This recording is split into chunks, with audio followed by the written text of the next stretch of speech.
Papus. Papus. Tratado elemental. De magia práctica. Teoría. Realización. Adaptamiento. Obra completa en un solo volumen. Traducción del francés por Enediel Sayá. Editado por Frater Alastor 2005. Nota introductoria.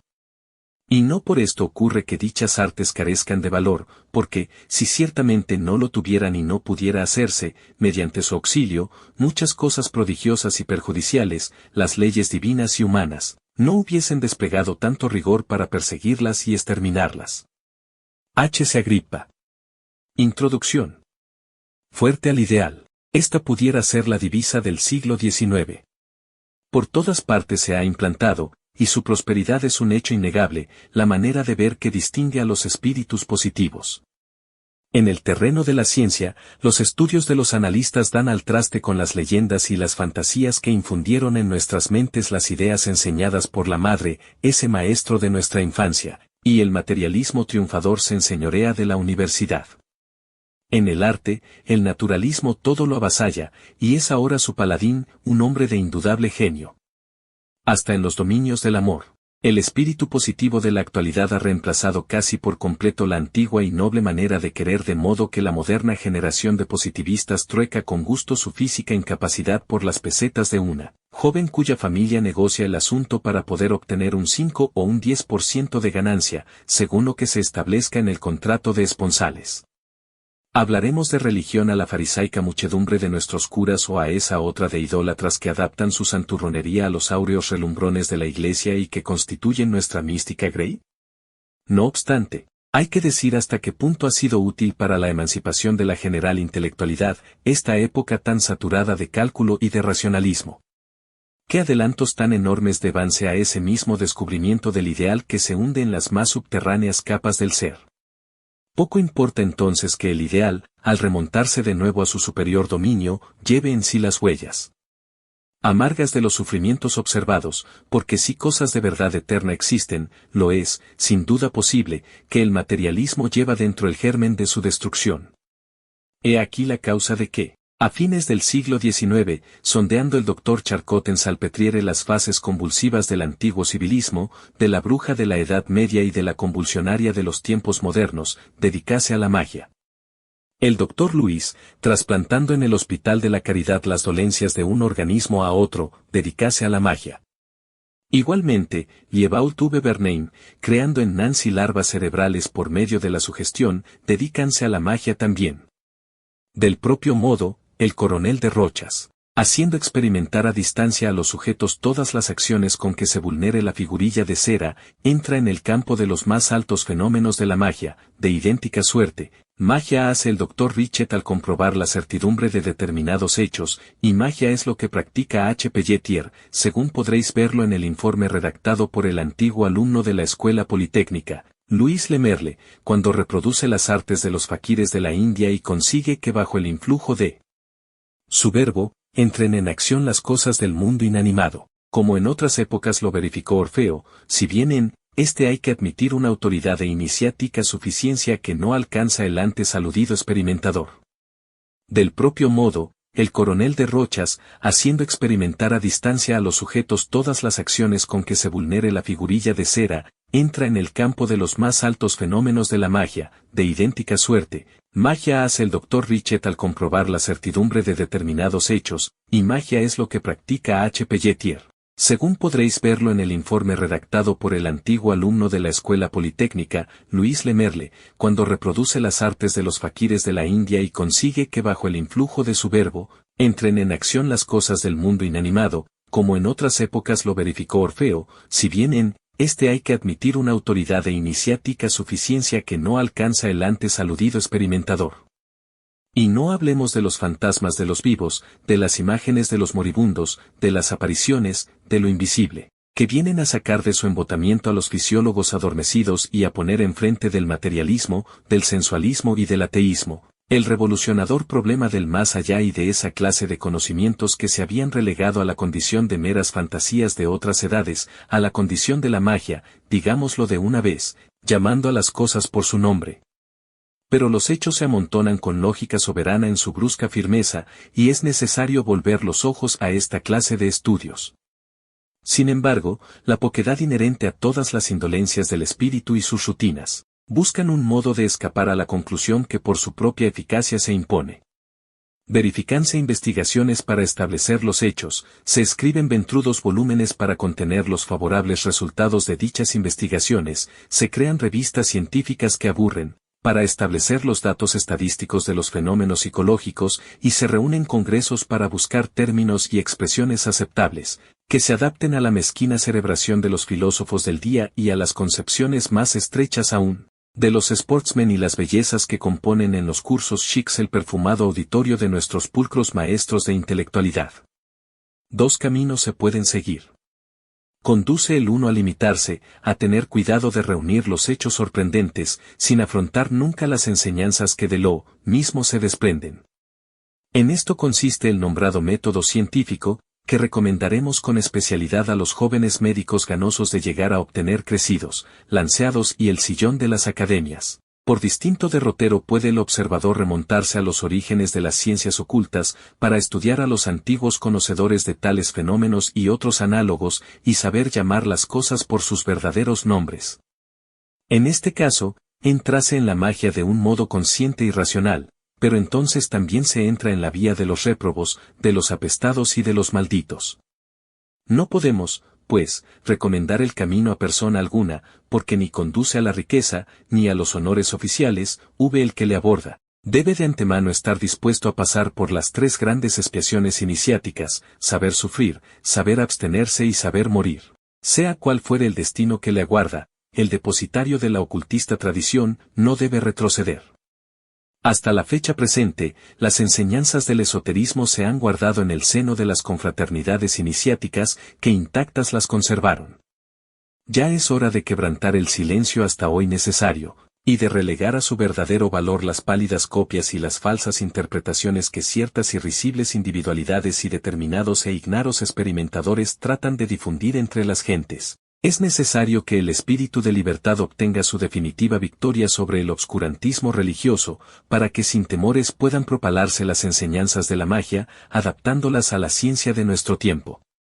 Los que saben, no pueden sorprenderse ni espantarse de que aboguemos por semejante proceder de difusión, ni que todo cuanto se diga parezca siempre puro desatino en sueños de locura a las masas de los cílicos, pues solamente aquellos entenderán como deben entender los capaces de conseguir el místico adeptado.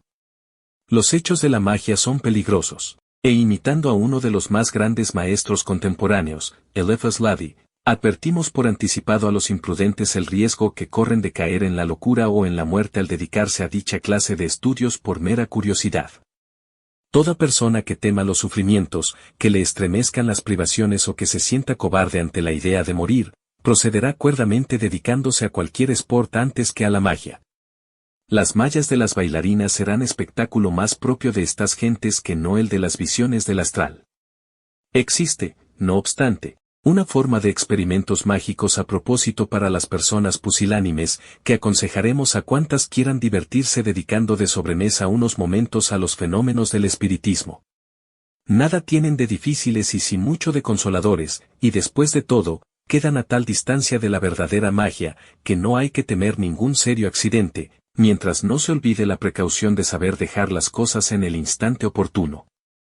En el histórico momento de la caída y de la transformación del mundo antiguo, los santuarios autorizaron la divulgación de una parte de sus misterios, y la escuela de Alejandría, la gnosis y el cristianismo llamaron a todo ser que pensara a la sagrada comunión con el Verbo divino. Nuestra época ofrece singulares analogías con las últimas del mundo antiguo. El catolicismo ha ocupado en Occidente el lugar que correspondía a las viejas enseñanzas religiosas, y los fariseos no han hecho más que cambiar de nombre en el transcurso de las edades. Hoy todas las escuelas filosóficas se mueven y viven, y el catolicismo, en tanto, agoniza herido de muerte por su propio farisaísmo clerical. Y a la vez, las más distintas doctrinas y las tradiciones más secretas surgen a la luz del día.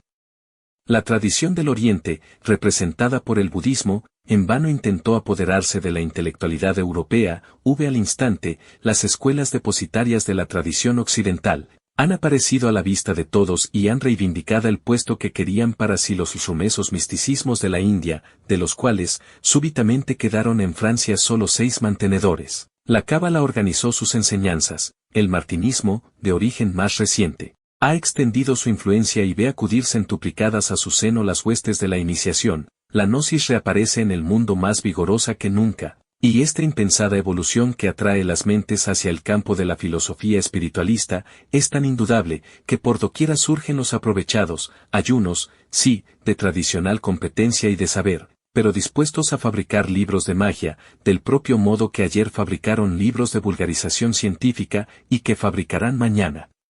Manuales de brujería.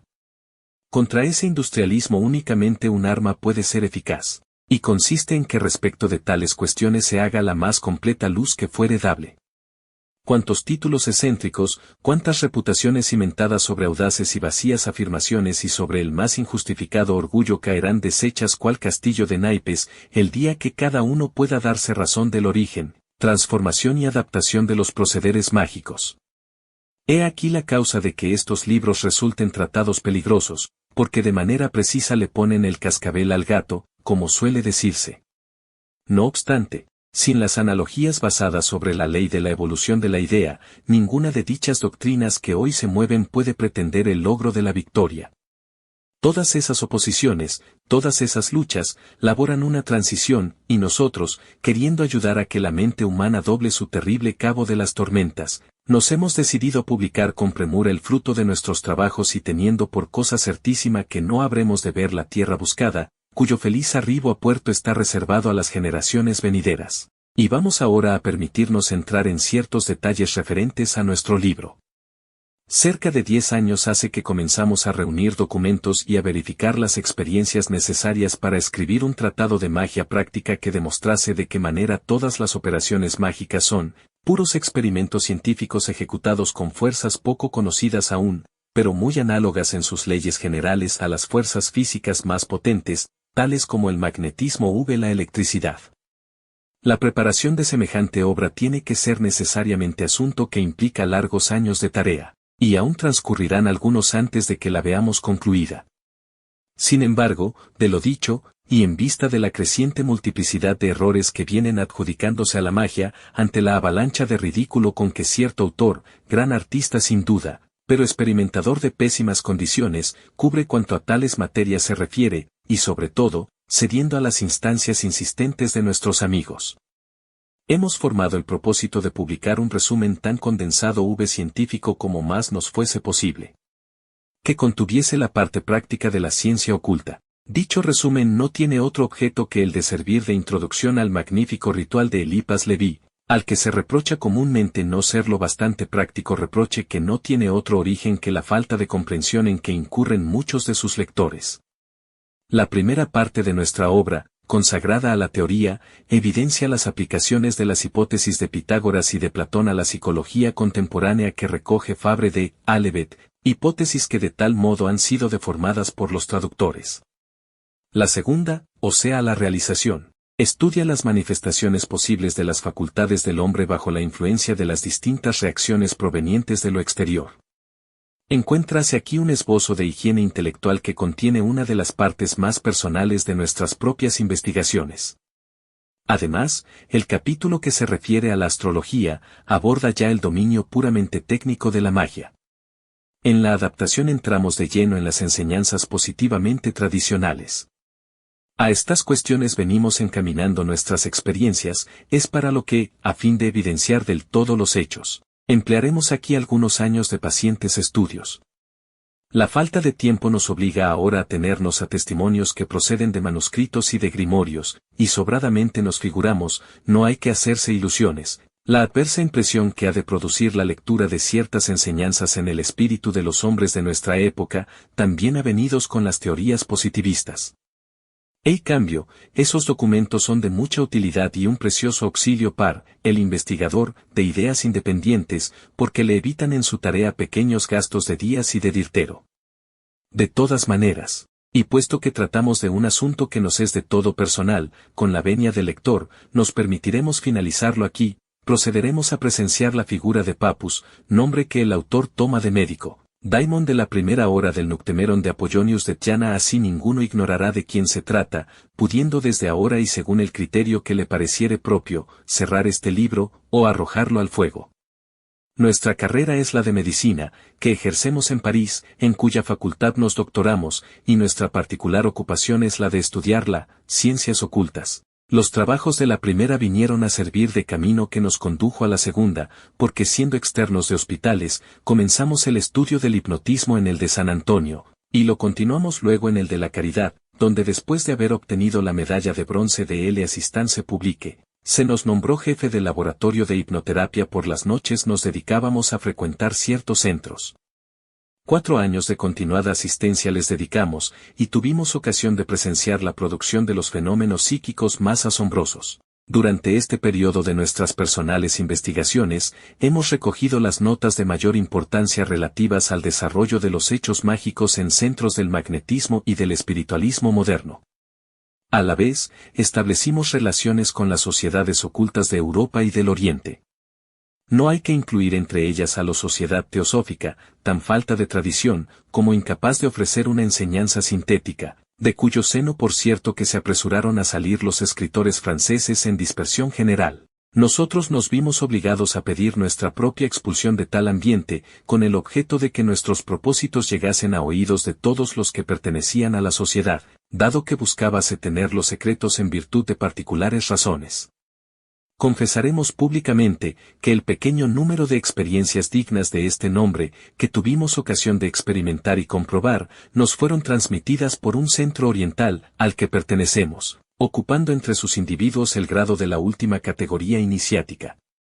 Pero todas estas cosas han de interesar bien poco al lector. Baste saber, pues, que nuestra profesión de médico le presta alguna garantía en lo referente a nuestra suficiencia en estudios fisiológicos y que, por lo demás, damos siempre por fiadores de nuestras palabras, nuestro título de carrera y nuestros libros publicados, los únicos de que disponemos para oponerlos a las perversas insinuaciones y a las calumnias en que constantemente se ha envuelto nuestra obra de realización. Nada diremos de las numerosas imperfecciones que puedan observarse en este resumen, el cual no es otra cosa, en cierto modo, que el prefacio de un libro más completo y más voluminoso que se publicará dividido en fascículos y con el título de Tratado Metódico de Magia Práctica. Este trabajo será, si llegamos a terminado, una enciclopedia mágica y contendrá la reproducción in extenso de obras, manuscritos y grimorios que se distinguen por su extraordinaria rareza. Digamos también que el presente tratado elemental, compuesto con una parte de las notas que venimos reuniendo en el transcurso de bastantes años de labor, ha sido redactado en el término de 6 meses, a ratos perdidos de nuestras ocupaciones habituales y en los distintos puntos a donde éstas nos llevaron. Así, los primeros capítulos de la teoría hicímoslos estando en el campo, en los alrededores de París. La realización fue escrita en la Biblioteca Nacional, tan llena de manuscritos y de libros curiosos que tratan de estas cuestiones y, por último, la adaptación, fue comenzada en Bruselas, continuada en París y terminada en Cannes durante un frío mes de enero. Por dichas razones, acudimos a la benevolencia del lector, asegurándole en nuestro apoyo, que no hemos perdonado manera de traer al presente volumen todo lo relativo a las materias de que se ocupa, cuestiones, ciertamente, bien poco conocidas entre muchos de nuestros contemporáneos.